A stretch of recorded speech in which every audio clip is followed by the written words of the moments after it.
In our most recent video, we went over the history of Break Effect from the closed beta testing to the official launch of Honkai Star Rail. Break Effect didn't have much history then on, essentially living in the shadows of all the other developed playstyles in the game. Now things have grown past that. Now Break Effect has now evolved into what is known as Super Break. With that being said, this is part 2, the completed history of Break Effect. This video is sponsored by LD Shop. Funnily enough, LD Shop is the reason why I'm even able to record today's video.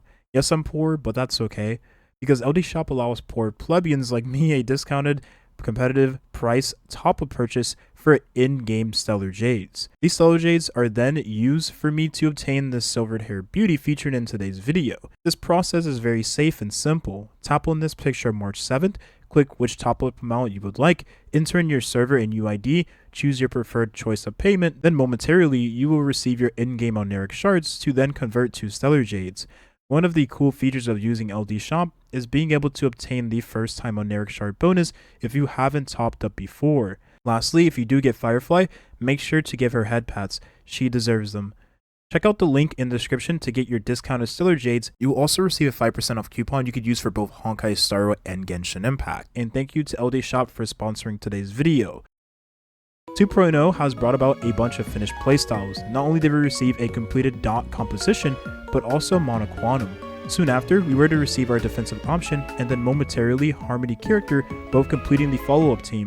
Where did this leave the Break Effect playstyle? Now before we move on, there was a few things we need to mention.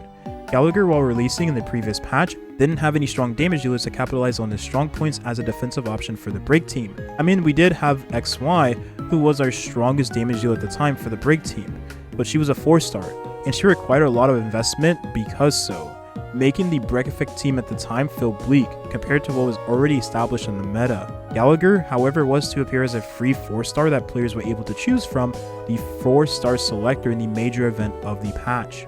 The importance of this free 4-star will matter later in the video. Once the new patch would roll around, we were to get an update to the story of Henekani, and with said update, we were to receive a very crucial buffer that would bring the Break Effect team to an all-time high.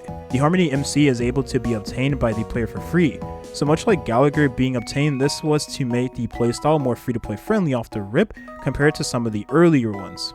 The Harmony MC gave Break Effect to the team, personal damage, and carried an exclusive mechanic that no other Harmony character was to have, Super Break. Super Break allows the player to deal full break damage to enemies that are already weakness broken, essentially keeping the damage uptime of characters that had all of their stats funneled to Break Effect or was centered around the stat line. This damage would then be amplified by the Harmony MC. This evolution of the Break Effect team was to matter a lot more once Boot Hill released. Being the single target damage dealer of the physical element allows Boot Hill to crush the apocalyptic shadow content, upcoming for hunt characters to excel in. I'm predicting the future with this statement here. As for the time being, Boot Hill would quickly become the best dedicated Break Effect-centric character as his kit and raw numbers complemented the build path. Building Break Effect on Boot Hill would allow the character to get access to free critical rate and critical damage, which helped with the hybrid build. It would also do the obvious and buff his break damage upon deletion of the enemy's toughness bar. Unlike previous break characters, his kit would then take this further and he dealt additional damage to weakness broken enemies with his enhanced basic attack. Lastly, what helped fuel the break team to be valuable anywhere was recent characters being able to ignore the weaknesses of enemies, still doing toughness bar damage, while Boot Hill was able to implant his own physical weakness onto the enemy, taking away the novelty of an old character. Super Break Boot Hill would then carry on to be the best single target damage dealer, but also a best character of the Break Effect playstyle, essentially making the early days and closed beta testing version of Su Sheng to look like a joke. As time would then go on, Boot Hill being a hunt character and squashed between two highly anticipated characters wouldn't do him justice. Of course, no pun intended. It also didn't help at that point the character didn't have a best in slot relic set, or at least one that kept up with today's standards. Well, the relic set that would complete him as a character was to arrive in the beginning of the next patch. It just sucks he didn't have access to it day one. Speaking of the next patch, this is where the Break Effect playstyle was to not only reach new heights, but also popularized with this highly anticipated limited character. Currently in present era of Honkai Star Rail, Firefly released in the first half of patch 2.3. Being the destruction and fire elemental typing character that she is, would result in the character having to perform upon her release. Himiko was already great for AoE contents, and Topaz was amazing for single target contents. This would put Firefly in the middle of the pack, a blast-eccentric damage dealer. However, like the two aforementioned damage dealer, Firefly is a character that works exclusively in the break effect team, and unlike Boot Hill, she needed the Harmony Trailblazer. Let me explain. Unlike Boot Hill, Firefly has no way of giving herself free critical stats. Considering she's a break effect character, she would only require one stat, break effect. Also, unlike Boot Hill, she didn't deal additional damage when enemies were weakness broken, so the one character that would supplement this issue, being the Harmony MC, would be Firefly's crutch. This by all means didn't make the character inherently bad, it just meant she had a non-negotiable in terms of team composition, which doesn't matter anyways, given Star Rail is now focused around playstyles. Within her own playstyle, the break team, she would be the best damage dealer and remain so indefinitely thanks to her overloaded kit. So that's her weaknesses. Let's talk about her strengths over Boot Hill as a break character. Firefly had access to blast damage with her skill, making her best for the Memories of Chaos and general gameplay. Blast damage is considered AoE, so she would resume her high value in Pure Fiction as a contested best in slot damage dealer in that mode.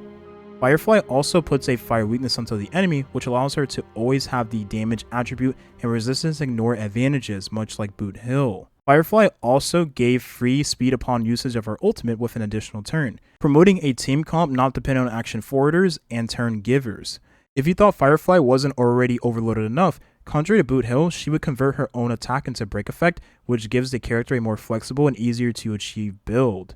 Upon the debut of Firefly would be the relic set Iron Cavalry against the Scourge, which gave the character free break effect and defense ignore up to 25% whenever the break effect criteria was met, giving this new relic set the slight edge over the quantum set for quantum characters. To be fair, Boot Hill also utilized this set as his best in slot, much like discussed earlier, so he would see a rise in nice numbers following the same patch. To raise the effective damage of Firefly further, this same patch would also feature the new planar set, Forge of the Kapalni Lance. I'm not going to try to say that again. This planar set would further boost the speed of Firefly and give the character more break effect whenever she was to fight enemies with fire weakness, giving a nice edge over the utilized Glamoff set. Firefly alongside the break effect characters will not only become the most free-to-play friendly playstyle, but now one of the current best in today's meta, leaving behind my beloved quantum characters and stealing their novelty of ignoring the enemy's weakness. Acheron started it first, is what I imagined Firefly to say with a pouty face. So there you have it. This is the completed history of break effect in Honkai Star Rail. The actual Copium playstyle was this one all along. Mono Quantum of course being the one that comes to mind of everyone. I guess as of right now, that title goes back to Monocopium, honestly. Maybe they were right all along.